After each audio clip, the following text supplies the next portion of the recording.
La mañana del domingo 22 de febrero de 2026 se anunció el abatimiento de Nemesio Rubén Oseguera Cervantes, alias El Mencho, máximo líder del Cártel Jalisco Nueva Generación. El Mencho, de 59 años, fue cofundador del CJNG, organización que en una década logró expandirse por gran parte del territorio nacional, consolidándose como una de las estructuras criminales con mayor capacidad operativa y de violencia. El gobierno de Estados Unidos ofrecía hasta $15 millones por información que condujera a su captura, mientras que en México figuraba como uno de los objetivos prioritarios, básicamente el Osama Bin Laden mexicano. Lo que comenzó como una cadena de rumores acompañados de estallidos de violencia en distintos puntos del país, terminó escalando hasta convertirse en uno de los acontecimientos más trascendentes para la seguridad nacional mexicana en la última década. Según la información preliminar, la operación habría combinado inteligencia estratégica de alto nivel, coordinación interinstitucional, inteligencia proporcionada por los Estados Unidos y una ejecución táctica precisa. En esta operación participaron elementos de Fuerzas Especiales del Ejército Mexicano y la Guardia Nacional, la Fiscalía General de la República, el Centro Nacional de Inteligencia Mexicano y áreas de inteligencia militar. La pregunta ahora es inevitable: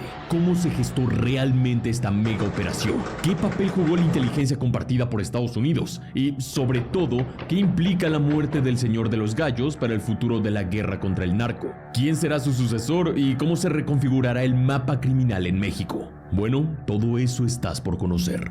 Te habla Jorge Rojas. Bienvenido a Armapedia.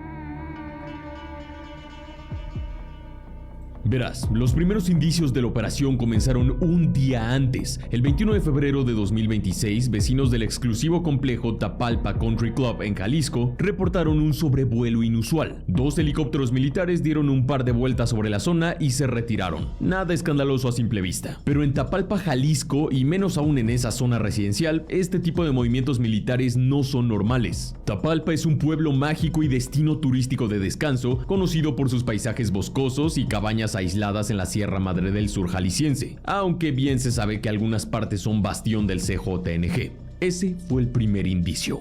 No obstante, la mañana del domingo 22 de febrero, alrededor de las 7 de la mañana, cuando apenas amanecía entre los bosques de la sierra, la escena cambió radicalmente. Testigos reportaron el avistamiento de 4 helicópteros militares, posiblemente UH-60 Black Hawk artillados con M134 Minigun, acompañados por 2 aviones T-6C Texan II de la Fuerza Aérea Mexicana.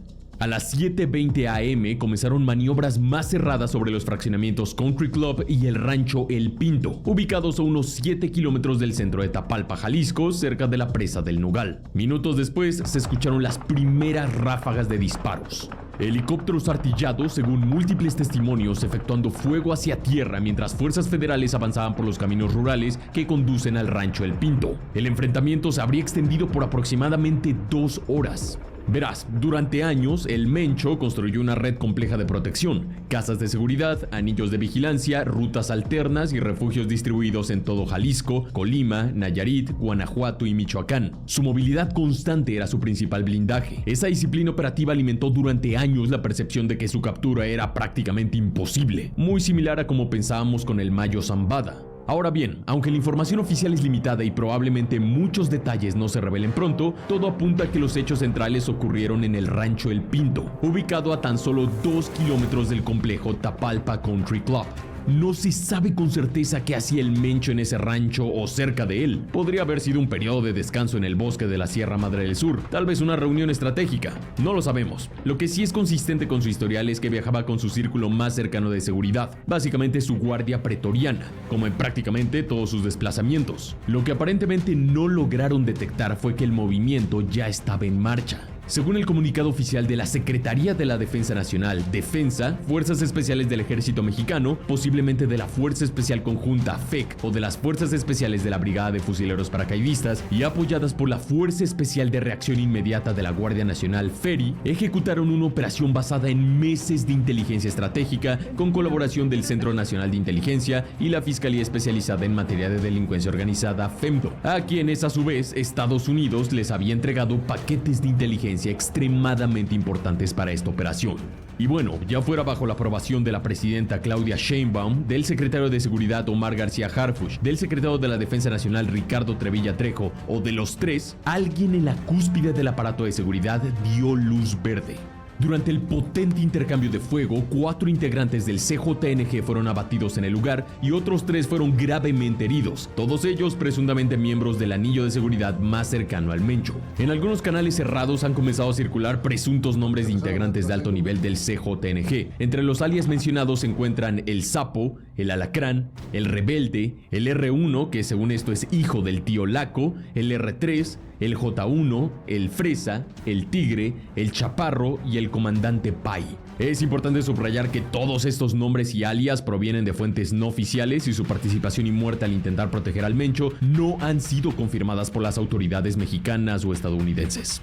Continuando, entre los 3 integrantes gravemente heridos del CJNG estaba el mismísimo Nemesio Rubén Oseguera Cervantes, alias El Mencho o el Señor de los Gallos, así como uno de sus lugartenientes más relevantes, Gonzalo Mendoza Gaitán, alias El Sapo, identificado como uno de los operadores más violentos y estratégicos dentro del cártel. Durante esta operación se aseguraron vehículos blindados de fabricación artesanal, conocidos como monstruos o narcotanques, lanzacohetes con capacidad antiblindaje y potencial para amenazar aeronaves a baja altura y fusiles de asalto de alto calibre y ametralladoras ligeras. Como te mencioné, al momento de grabar este video la información aún es muy limitada, pero ya es suficiente para reconstruir un panorama preliminar de lo ocurrido. Ahora, conforme avanzaban las horas, aproximadamente a las 9:34 am en Jalisco, el gobernador Pablo Lemus Navarro confirmaba lo que muchos ya sospechaban. Un operativo de alto impacto se desarrollaba en el municipio de Tapalpa, Jalisco. La muerte del Mencho detonó una reacción inmediata del CJNG. Desde las primeras horas del día se registraron narcobloqueos en carreteras, incendios de vehículos y ataques a tiendas y establecimientos en distintas zonas de Jalisco. En varias ciudades los servicios de transporte público fueron suspendidos como medida preventiva, mientras las autoridades exhortaron a la población a permanecer en sus domicilios por motivos de seguridad.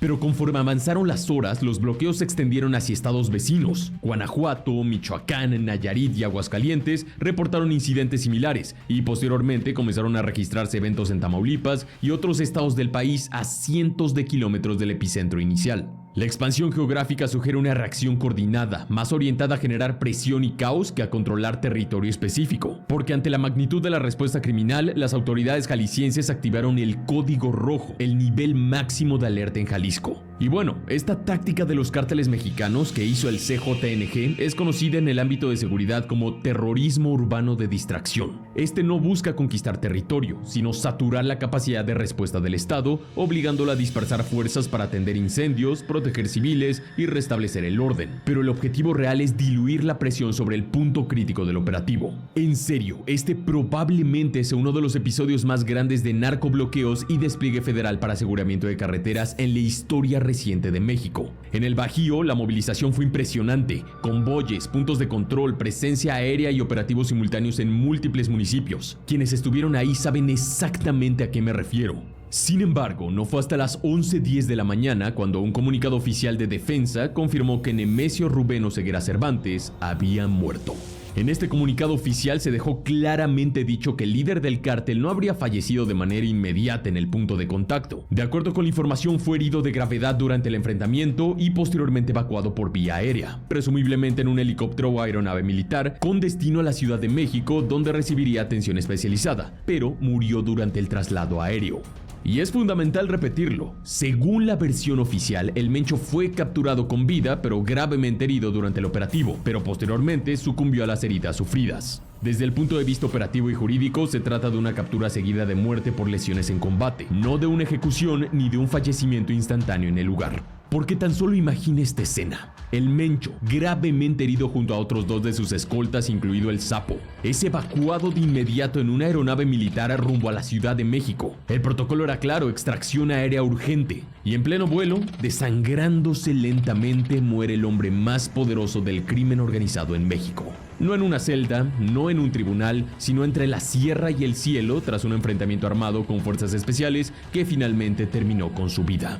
A diferencia de operativos anteriores que terminaron en repliegues tácticos o en episodios como los llamados culiacanazos en Sinaloa, en esta ocasión el gobierno de México y Jalisco sostuvo la ofensiva hasta concretar el objetivo prioritario. Tras el comunicado oficial de la Secretaría de la Defensa Nacional, la presidenta Claudia Sheinbaum felicitó públicamente al Ejército Mexicano y a la Guardia Nacional, validando el resultado del despliegue y enviando un mensaje político claro de respaldo institucional. Por su parte, el secretario de Seguridad y Protección Ciudadana, Omar García Harfuch, destacó la participación de la Fuerza Aérea Mexicana y del Ejército, subrayando la coordinación interinstitucional y confirmando la veracidad de los hechos reportados.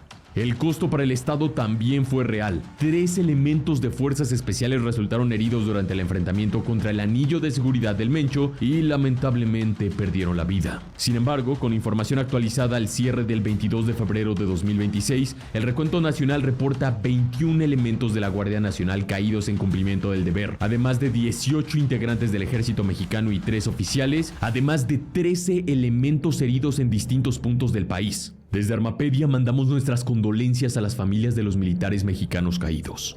Ahora bien, el cuerpo de Nemesio Ceguera Cervantes, así como el del Sapo, habrían arribado a la Ciudad de México alrededor de las 16:30 horas bajo estrictos protocolos de seguridad. A su llegada, el cuerpo del Mencho fue recibido por personal pericial especializado y trasladado en una unidad forense a instalaciones bajo resguardo federal. Quienes no viven en la Ciudad de México difícilmente pueden dimensionar la magnitud del despliegue policial y militar que se vivió en la capital.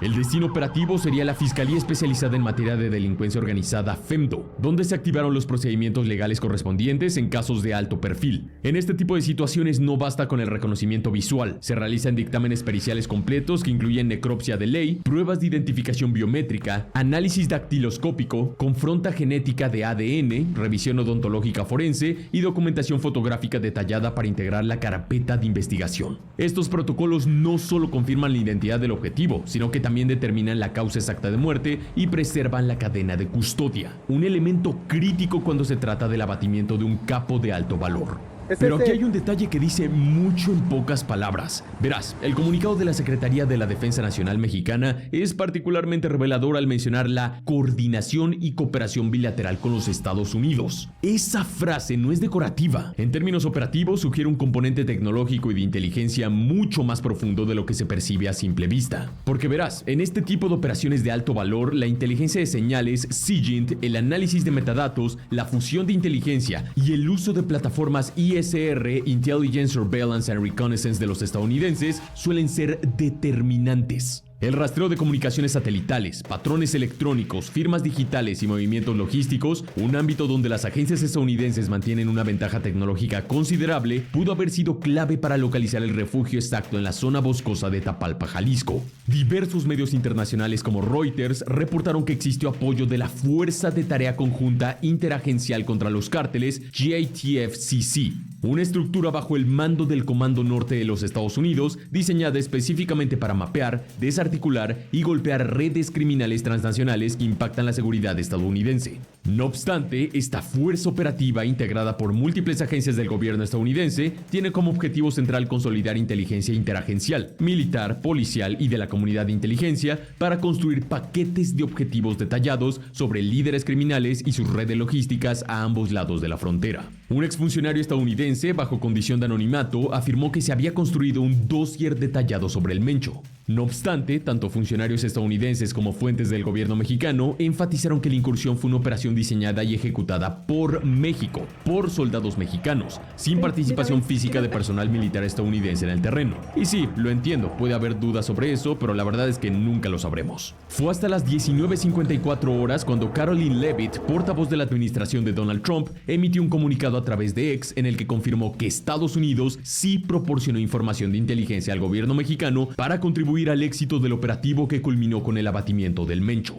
Sin embargo, la vocera estadounidense no ofreció detalles adicionales sobre qué agencia o fuerza específica habría participado en la generación de esa inteligencia, ni aclaró si existió algún nivel adicional de involucramiento estadounidense más allá del intercambio informativo y de inteligencia. La muerte del Mencho no representa únicamente un logro simbólico para el gobierno mexicano y Estados Unidos, constituye un golpe directo al centro de gravedad de una organización criminal que históricamente ha operado bajo un esquema de mando altamente centralizado.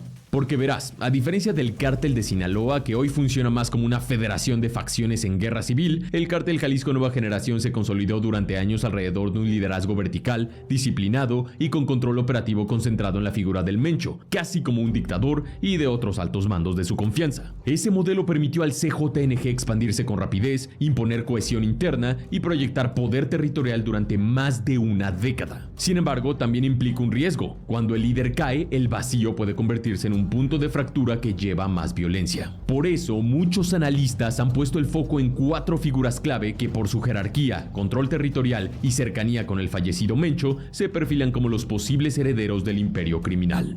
Número 1. Juan Carlos Valencia González, el 03. Verás, el 03 es considerado por algunos analistas como el candidato natural. Es identificado como hijastro del Mencho, lo que le otorgaría una legitimidad simbólica dentro de la estructura interna del cártel, especialmente tras la captura y extradición de Rubén Oseguera González, el Menchito, hijo biológico del líder y quien durante años fue visto como el heredero directo. Pero además del factor familiar, su peso operativo es muy relevante. Al 03 se le vincula con el liderazgo del llamado Grupo Élite, una de las células más agresivas del CJNG. Sin embargo, el liderazgo no estaría exento de tensiones. Los jefes de plaza con mayor antigüedad, autonomía territorial y control financiero podrían cuestionar su autoridad, especialmente si perciben que su legitimidad descansa más en el apellido que en el consenso operativo. Número 2. Audias Flores Silva, el jardinero. Este es quizás el estratega con mayor poder operativo dentro del CJNG. Sus hombres de mayor confianza se llaman a sí mismos gente del jardinero. El jardinero controla la producción y tráfico de drogas sintéticas en la zona del Pacífico y es el encargado de la seguridad en el bastión de Nayarit, así como de otras zonas en Michoacán y Jalisco. Al jardinero se le considera un hombre de negocios con una disciplina militar férrea, lo que lo convierte en un candidato capaz de mantener la estructura financiera y logística del CJNG. Número 3. Heraclio Guerrero Martínez, Tío Laco. Este representa la conexión del cártel con las redes de autodefensas y grupos locales en Michoacán, así como de las redes de huachicol del CJNG. Su importancia radica en su conocimiento del terreno y sus alianzas estratégicas para el control de precursores químicos en los puertos de Lázaro Cárdenas y Manzanillo. Aunque es una figura de gran jerarquía, su perfil es más de operador regional que de líder global de la organización. Además, dejar en claro que uno de sus hijos, conocido como R1, murió en la operación contra el Mencho. Número 4. Ricardo Ruiz Velasco, R. Este es el comandante operativo con mayor exposición mediática, famoso por los videos propagandísticos donde muestra el poder de fuego del cártel, así como ordenar el asesinato de una influencer mexicana. Es uno de los jefes de plaza en la zona metropolitana de Guadalajara y es el responsable de la respuesta armada ante operativos federales. Su lealtad a la familia del Mencho ha sido total, pero su estilo impulsivo, ruidoso y violento podría ser un obstáculo si la organización busca una etapa de menor confrontación con el Estado mexicano. Así que la caída del Mencho representa sin duda el punto de inflexión más relevante en la estrategia de seguridad de la administración encabezada por Claudia Sheinbaum y del secretario Omar García Harfuch. Sin embargo, la experiencia histórica es muy clara. El narcotráfico en México opera como una hidra. La eliminación de una cabeza no garantiza la desaparición del cuerpo. El verdadero desafío no fue únicamente ganar la batalla en las montañas de Jalisco, sino sostener el control territorial, impedir la fragmentación violenta y evitar que el vacío de poder detone nuevas guerras regionales.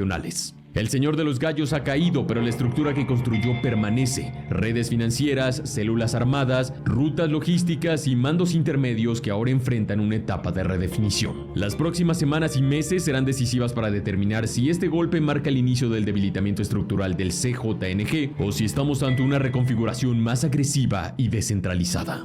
Este video está dedicado a los hombres de las Fuerzas Especiales del Ejército Mexicano y de la Guardia Nacional que perdieron la vida durante el operativo en Jalisco. Su sacrificio en cumplimiento del deber no será olvidado. Honramos su valentía, su disciplina y su entrega al país. Honor y gloria a quienes cayeron. Nuestra más sincera solidaridad y pronta resignación a sus familias.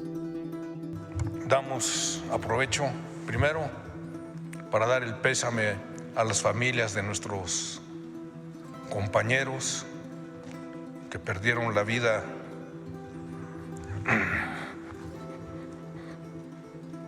también y un reconocimiento a nuestro personal militar que realizó una operación exitosa. Se puede ver desde muchas ópticas, pero es definitivo que cumplieron su misión. ¿Y qué es lo que se demostró? La fortaleza del Estado mexicano, de eso no hay duda. Gracias.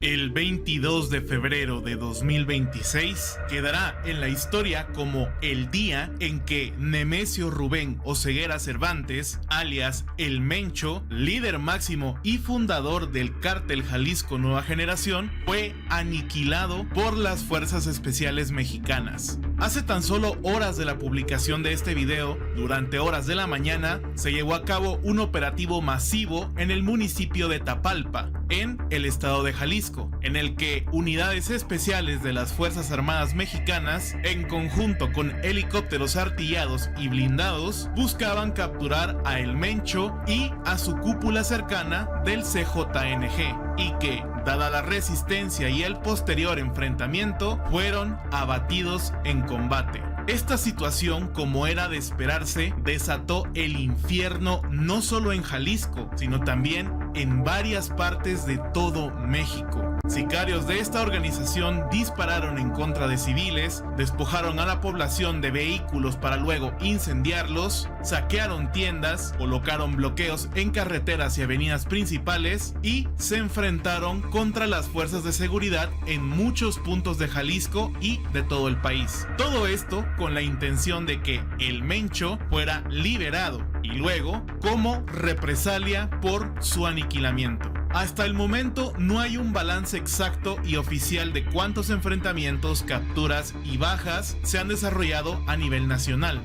De igual manera, aún no tenemos detalles precisos de cómo se desarrolló la operación. Seguramente tendremos mucha más información en las siguientes 48 horas y, en su momento, hablaremos de eso.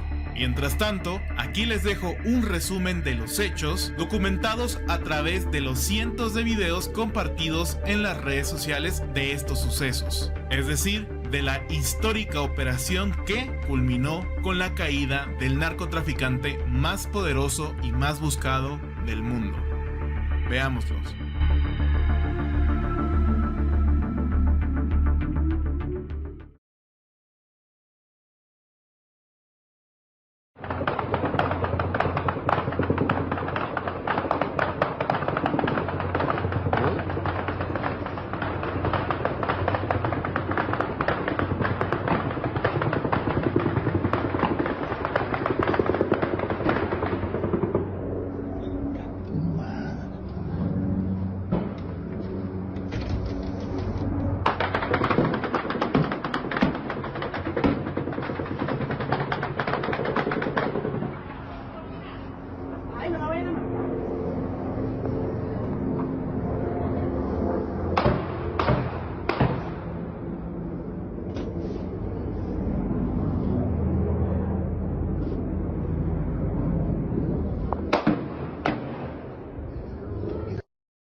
Es aquí en el Contré, aquí abajo, hay un chingo de gente ya bajándose en camionetas negras y corriendo al monte armados. Salió gente de la casa esa corriendo. Te dije, güey. Güey, están aquí, vamos. Quítense de las ventanas, quítense de las ventanas, güey. Bajen.